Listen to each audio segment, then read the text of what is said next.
Good morning to you guys. Morning for us right now. But yeah, looking forward to having another conversation. We get to know each other better. This morning we got Tom Mordike with us. So then John Souls, Kyle Sanford, in case you don't know who we are, but not really expecting too many people outside the church to ever stumble upon these, but who knows if the Lord ever thought so. It's just a good opportunity to know brothers and sisters better. But yeah, so this is our Rockford Springs podcast, and it's a chance for us just to have a table talk kind of conversation about things that are going on in the world, and how do we bring in a Christian perspective into the topics of the day. So, Tom, did you want to start by telling us a little bit about who you are? Sure. So, my story is pretty simple. I'm a West Michigan guy. I was born in Grand Rapids, raised in Grand Rapids, and lived in West Michigan all of my life. Was born into a Christian home. One of the greatest blessings that you can have are parents who love the Lord and are committed to instructing you in the ways of the Lord. And so I had that, and I had grandparents that were committed Christians, and probably the best examples you could ever have of how to live a Christian life and still be happy and joyful and doing the things you wanted to do in a Christian setting and perspective. And they had their priorities in line. They just were great examples for me growing up, and I really learned a lot. You know, my grandfather on my mother's side is probably my earthly hero of faith. You know, I spent a lot of time with him, and it was great. So I grew up in the Baptist church, Wealthy Street Baptist, and when I got into my teenage years, I did what a lot of guys do. Once the parents aren't telling you exactly what to do anymore, I kind of stopped going to church for a couple of years. But then the Lord put my wife, who became my wife, Rose, into my life. Perfect person for me. And I started going to church with her, and kind of got recommitted to an active faith life, as opposed to just, yes, I'm a Christian, but I just don't talk about it a lot. Yeah. So I made profession of faith in the Protestant Reformed Church, was baptized the same day, got married a week later, and for 52 years. We've been blessed with a solid, rock solid marriage that you don't see as much anymore. 52 years is a pretty big milestone. So a big blessing there. And we've had then the blessing of two children that we brought up in the same way in the church. Both are committed to the Lord. Both are active in their local churches, and now a granddaughter who's coming along the same way. So we've been blessed as a family. As a person, I've been blessed with good health all of my life. I've really had nothing overly serious. We've had some health problems in our family, but the Lord's worked us through them. You know, nobody gets through life without issues, and so it's how you address those issues, and then and how you recognize blessings from the Lord, and working your way through those things. So that's been good. Yeah. I'm a member here at Rockford Springs, ruling elder here at Rockford Springs, trying to do my part. Yeah. We appreciate the part that you play in this church family. Sounds like we're especially appreciative of Rose, if she helped, bring you back towards the church. Yeah. But like you say, common story, but a great story. Yeah. Like you said, the parents, the grandparents that gave you a solid example of how to live for the Lord. And fortunately, most people tend to go through that. Excuse me.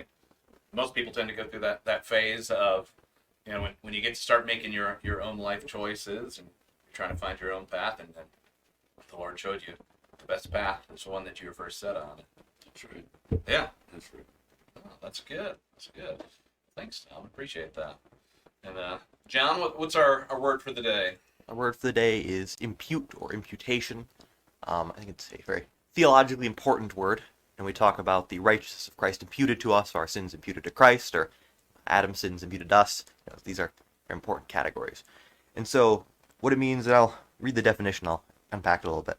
So to ascribe righteousness or guilt or some other attribute to someone by virtue of a similar quality in another.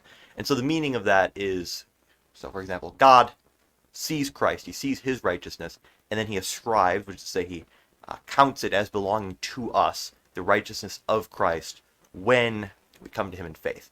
So in that way, God can see us as righteous, though we ourselves do not have any righteousness in and of our own ability. So he counts us for the righteousness of Christ. Or Christ on the cross, when he bore the sins of the world, right, when he bore the sins of whoever would believe in him. In that case, the sins of man were imputed to Christ, because Christ was obviously sinless in his own, merited in his own ability and in his own life. But he was seen as having those sins attributed to him at the cross, such that he could bear the penalty due to them.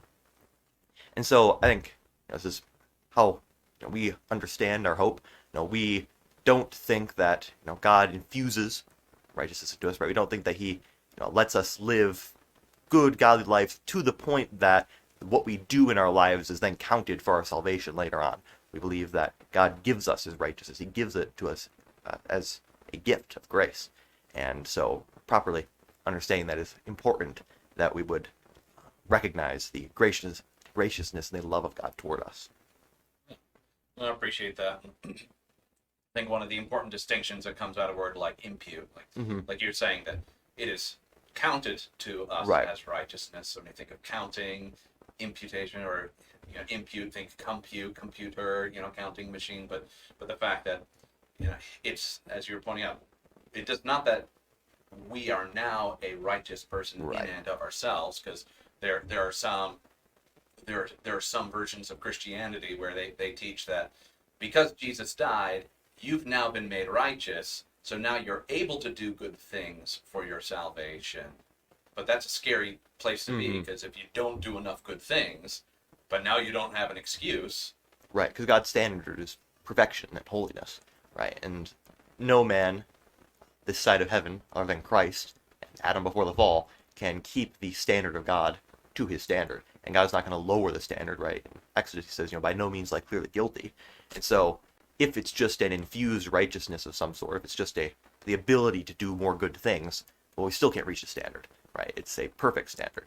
And a just judge can't just overlook the previously committed sins, right? A criminal could, we recognize this in an earthly sense, right? A criminal could live a crimeless life going forward, but if he committed a crime in the past, if he goes before a judge, he's still going to be penalized for that previous crime.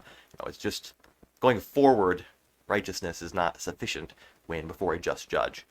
And so we need to be counted for Christ's righteousness, which is eternal and perfect, if we're to have any hope on the day of judgment. Yeah. And I think one of the comforting things that comes out of this too is if we understand that even at this point as Christians, we're still not these super amazing righteous people, and it's only that God by his grace considers us by the kind of righteousness that Christ lived, then it helps answer the question of like, well, I'm a Christian now, or at least I think I'm a Christian, but I'm still doing things the way I'm not supposed to do things. I'm still not perfect yet. It's like, well, yes, because even right now, it's still not my righteousness or your righteousness. Maybe Tom's righteousness, but not my righteousness. It continues to be the righteousness of Jesus Christ. Right, and we do expect, obviously, Christ, God puts the Spirit into all of his believers, right? We would expect that to compel us to try to live after him in obedience. But again, the measure of obedience which he manifests in us in that way is never counted as the cause of our salvation in any way. It is always all a gift from God, which is a great comfort for the believer, because when we see our sin, which we commit every day, and we see how much we still fall short of his perfect standard, we can know that we're not judged on our own abilities, but we're rather judged on what Christ has done, which is perfect and unchanging and finished. Amen. Amen. All right, so I thought the conversation that we could have today as we try to think of how does our faith make an impact in the events of the world around us. I'm thinking we're about a month away from the big fires that were happening out in California, although it seems like there's still some of those that are going on, because until they get some more rain, it's hard to prevent some of these fires from moving through that area. But just trying to think of, all right, this is a big event, big tragedy, and we certainly want to grieve the loss of lives. We want to grieve the loss of homes. I think somebody was saying that this was, I think some people are saying is the most expensive wildfire we've seen as America, although some of that might have to do with just the value of the homes and the property in the area that it took place. So the conversation is not, we don't want to make light of the tragedy, and it's also not a goal to play a blame game, because there's a lot of people going on the internet, well, it's this person's fault or it's that person's fault. That's not what we're going to be doing here, but kind of a conversation of worldview, of seeing, when we think about what does it mean to take care of the environment, our worldview does make a difference in terms of some of the policies or some of the attempts that we might make. But we just think of what happened there with the wildfire. I guess what have you guys heard about some of the events that happened out in California a month ago? Well, you hear a broad mix, and a lot of it is dependent on who's doing the speaking, right? And what their agenda is, or where they want to place blame. Correct. We've heard for years, and California's had fires for years. They have fires every year, and so it gets dry out there. It's a drought area, typically, year after year, and so the underbrush dries out, and it's tender, waiting to be ignited. So some will say, well, why don't they clean all that stuff out of there? Yeah. And others will say, well, if they clean all that stuff out of there, then you're going to get landslides and mudslides, and it'll just be a different problem, but it'll be just as bad. Yeah. So, and some of it's just naturally occurring. Some of it's created by us with our development and how we destroy or change the architecture of the earth to fit our needs, instead of how it was created to be. Yeah. Well, I think that's a good assessment. Have you heard other things? Not too much for cause. I mean, I've heard a lot of that. Just the idea of the fires themselves, right? That are the size and the struggles containing them, and how regularly, right, we see year after year, similar areas, or at least that part of the nation, engulfed in flames. And if it's not one section because the underbrush hasn't regrown yet, then it's some other spot. And you see that, and we obviously would hope for the ability to organize in such a way as to prevent that. But on the other hand, it becomes very challenging, right? When we look at essentially what is a natural disaster, right? And to limit the natural disasters which God uses by human means is never an easy task. And there might be even some foolishness in it, depending on the ways we try to go about it. We ultimately recognize that there are things in God's control, but He has given us select means by which we may govern the world. And if there's a way in which we can employ those means to prevent harm in such a way, then that would seem to be a good path forward. Yeah. So some of it, like you guys are saying, like this is a natural disaster. Like there's only so much that we can do to prevent fires like this from happening, or earthquakes, floods, tornadoes. Like there's only so much that we can do. And though I think there are some policies that are going to help mitigate some of the effects more effectively than others, but that's the most that we can do is try to mitigate some of the effects of what happens. And I think part of the attitude is, it's like, Tom, you're talking about the people who are using the events like this to try to push some sort of personal agenda. They act like, well, if everybody listens to me, this problem never would have happened. It's like, well, I mean, that right there is a little bit of a worldview that if we think that with a little bit of human ingenuity, if everyone agreed with me, then the world would be a perfect place. Well, You really got a few buckets. You got stuff that's just naturally occurring, yeah, and would have occurred regardless of what mankind has done. And then you've got things that are directly associated with something people have done to create a situation. And then you got the things that would be naturally occurring but are made worse yeah, by our activity. So, and the reality is probably somewhere in the middle of all of that. And, I certainly don't know what the answer in California is. Those fires have been going on as long as I can remember. Some years better, some years worse, usually depending on how much rainfall they get. So now do we back off of what the fire is and say, well, why is the rainfall inconsistent? yeah. Or why is it drier than it used to be? Or why is it windier than it used to be? So,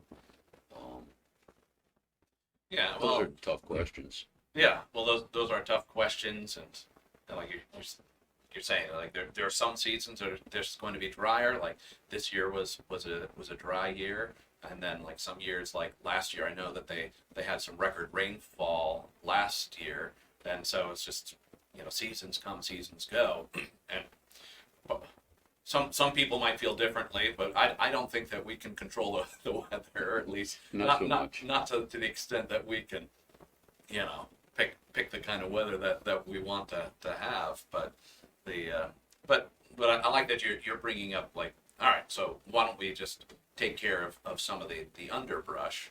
But you brought up something I hadn't heard about before. It's like, well, then we're going to get more mudslides, and so that, because part of what I've heard is like, well, they didn't want some of the creatures that live in the underbrush to lose their homes, and I've heard that, but the mudslide's an important part, because I think a big part of this conversation is realizing that because of the effects of sin in this world, we think of the curses of sin. We think of, like with Adam and Eve, we've got the thorns and the thistles that come when we try to do any work. That whenever we try to take 2 steps forward in one area of life, it seems like sin finds a way to make us take 1 step back. So you might be able to improve one area, but that doesn't mean that those choices aren't going to have negative consequences. Mm-hmm. Yeah, because I've heard the concern with clear up the underbrush. There's less fire in that way, but obviously, I'd personally particularly consider the mudslide detail. That makes complete sense, right? We recognize that as the roots of the not just underbrush but trees and all the different things hold together the top layers of the earth in that way, and you take that away, and next thing you know, stuff's sliding about. It's no longer being held in its spot. So that makes complete sense there. But on the other hand, you also recognize God does care about the creatures, right? We have a tendency, I think, not to, or to downplay that. We are in a very real sense, the crowning jewel of creation. That is true, it's correct. But also, the other creatures which God made are also good. He takes delight in them. I think Job chapters, at the end of chapter 38 and pretty much all of chapter 39, we see him going through all the details of his creatures, and you can see the ways in which God delights in his creatures in that way, and many things about his creatures which man would have no real cause to know. These are all things which God sees and takes note of and cares about, and so we should care, right? It'd be an error to say we shouldn't care at all, or that the only purpose of the existence of animal and plant life is to the benefit of man. Well, it is to the benefit of man, and I think there would be a danger on one side of elevating these things above the prosperity of mankind in such a way as causes actual and direct harm to the species as a whole, so that we can preserve, some dangerous bug that is not helping anybody and is harming all the other animals too. On the other hand, we want to avoid, there seems to be some error, particularly in the circles believing in a very imminent return, second coming of Christ, who believe that the earth is going to essentially be, rent in two and a completely new one's going to take its place, right? And if we believe that the earth's going to be destroyed in the near future anyway, we might as well do whatever we want now, and God will come back before anything too bad happens. I think that would also be an error, since we have been commanded to take dominion and control over the earth, and we recognize a good ruler is not a tyrant, right? We have responsibilities in that way. Yeah. Well, that's right. And, we all know that the Lord's coming again. And we know that there's going to be a new heavens, a new earth. So why take care of what we got if that's imminent? But my Bible doesn't give me a date. Right. And so we've been saying that for generations. The Lord's coming again, the Lord's coming, and the Lord is coming. But it may not be in my generation or your generation or your kids' generation, so... And a big thing of the imminent second coming is it's kind of assumed to be like right now, and obviously we believe, the Lord will come when he wants. It could be this very moment. He said that no one knows the day or the hour except the Father. But on the other hand, we also know that there have been details put in place for roughly when that's going to be, and we haven't really seen all those things come about in their order yet. But regardless of when he comes, we also recognize it is a remaking of the heavens and the earth. It's not a complete destruction of them and putting a new one in their place. And obviously, God can fix things no matter how much we screw them up. But I think that to essentially say, well, God in his sovereignty and in his great ability can overcome all of our destruction, so we can just destroy it as much as we want, I think it's quite errant. It's kind of in the category of like the antinomian, who says, well, I can sin as much as I want because God is going to use it to his glory and my good anyway, so might as well, why not let us sin that grace may abound? And we don't want to walk down that route either. Well, God gave us a great planet with a lot of resources, which we've used for centuries. But there is a limit. Some things are getting closer to being used up, some are not. But if you know that those resources need to last us until the Lord comes again, why would we not take care of what we've been given? And if we respect God's creation, why would we not take care of God's creation? Right, precisely. And I think there's also an element of love for future generations there too. We are not alone. It's not just us and let's have the most hedonistic, pleasurable lives possible, and then ignore all the future people. We recognize that we've been given an obligation to bring forth future generations to continue to fill the earth, to subdue it, not to take all its resources for ourselves and leave the future barren.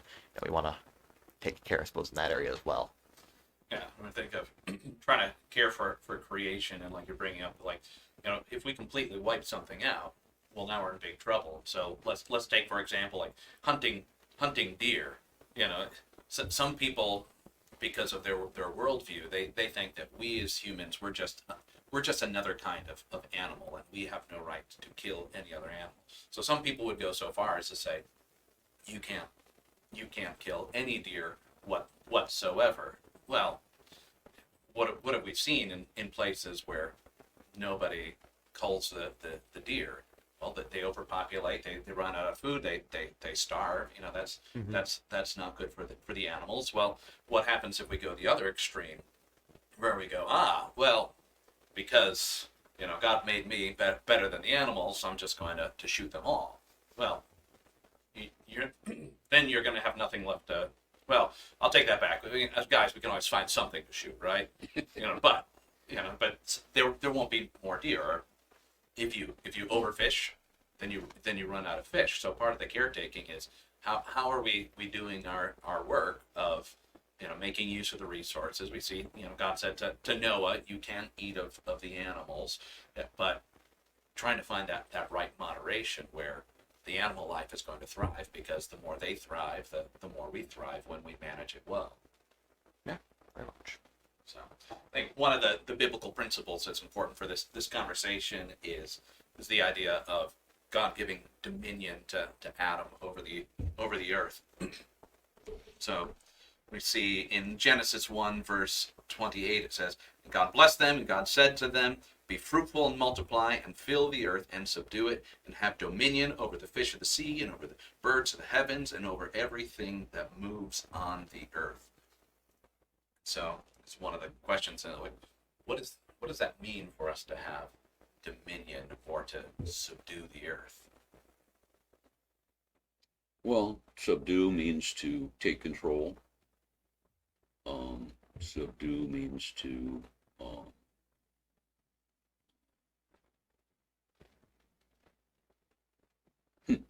It's to take control of something, or to lead it, or to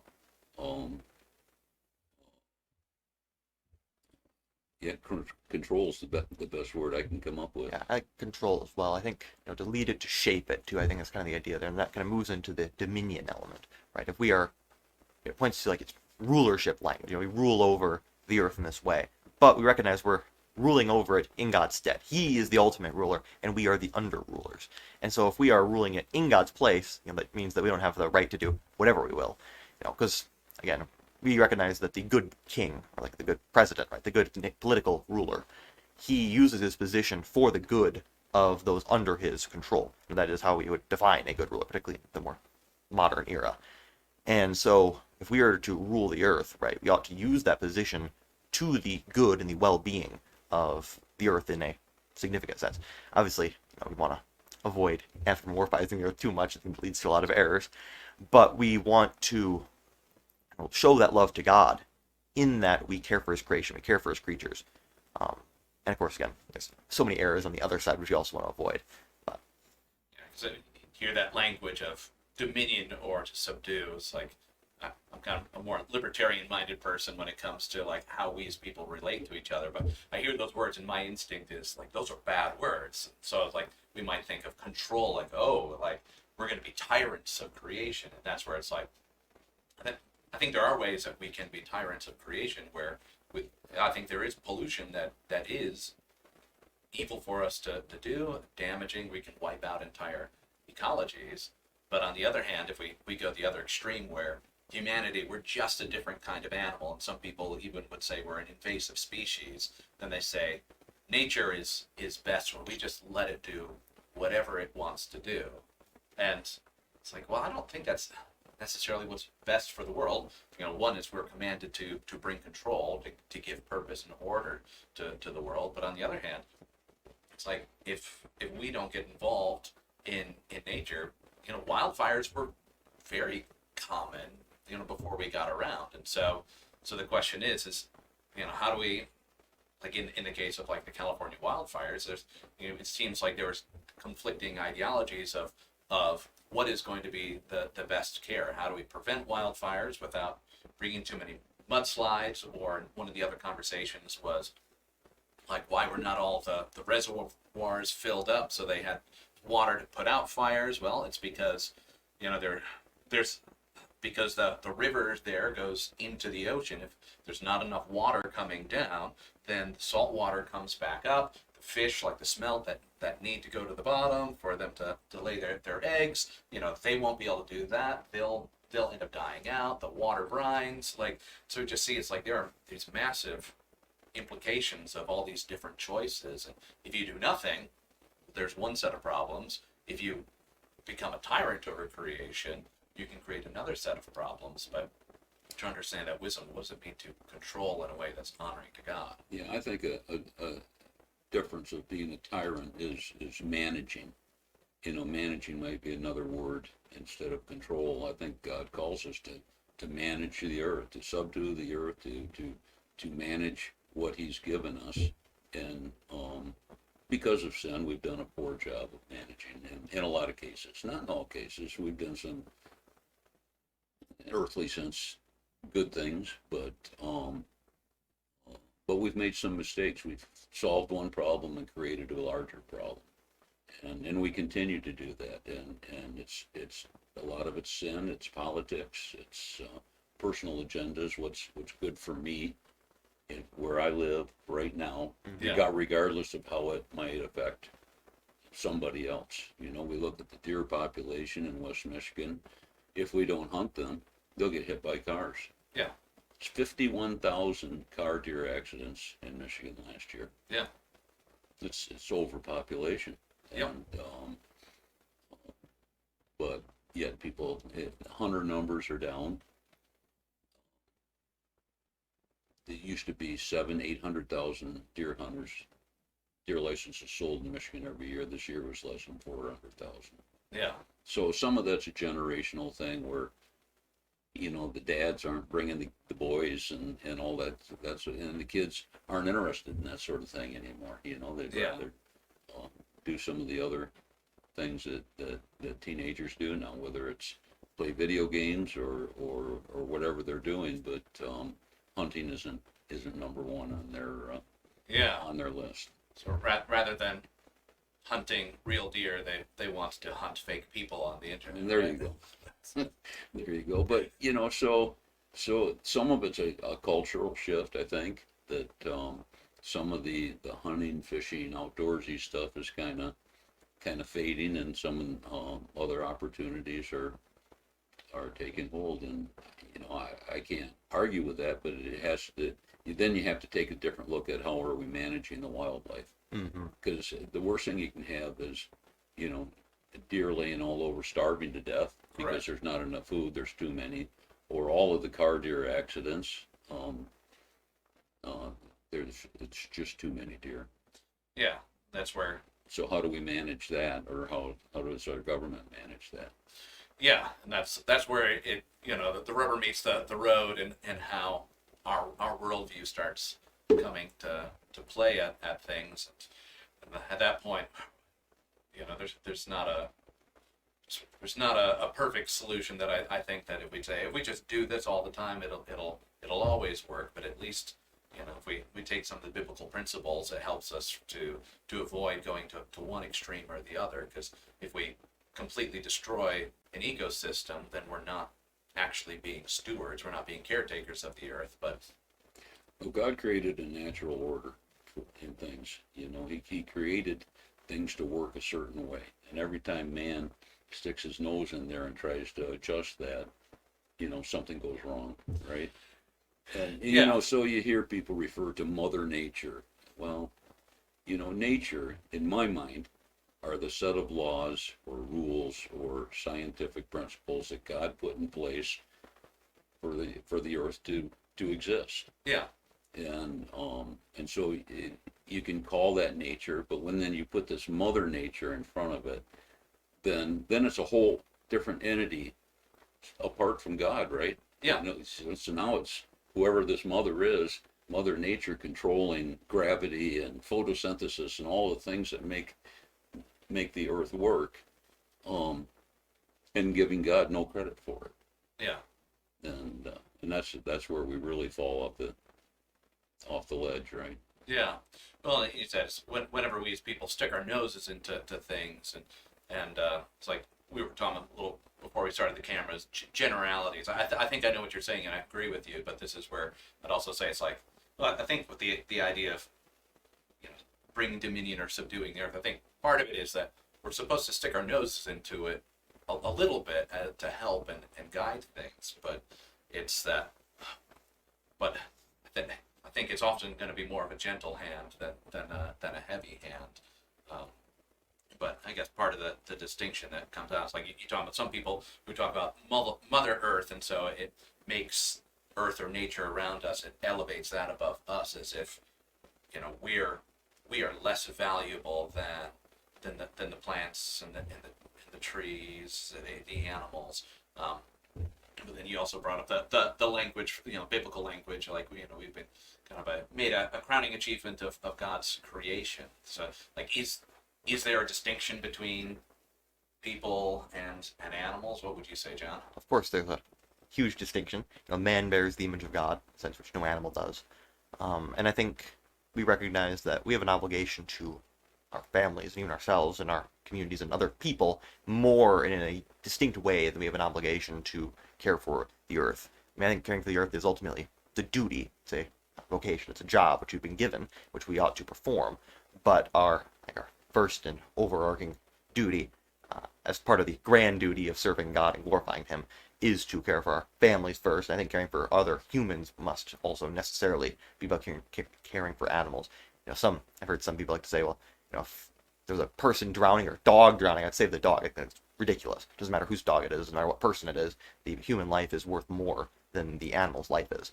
And so if the question becomes, are we willing to significantly harm humanity as a whole, or individual peoples within humanity, to help some animals in some moderate way, I think the answer would have to be no, kind of across the board.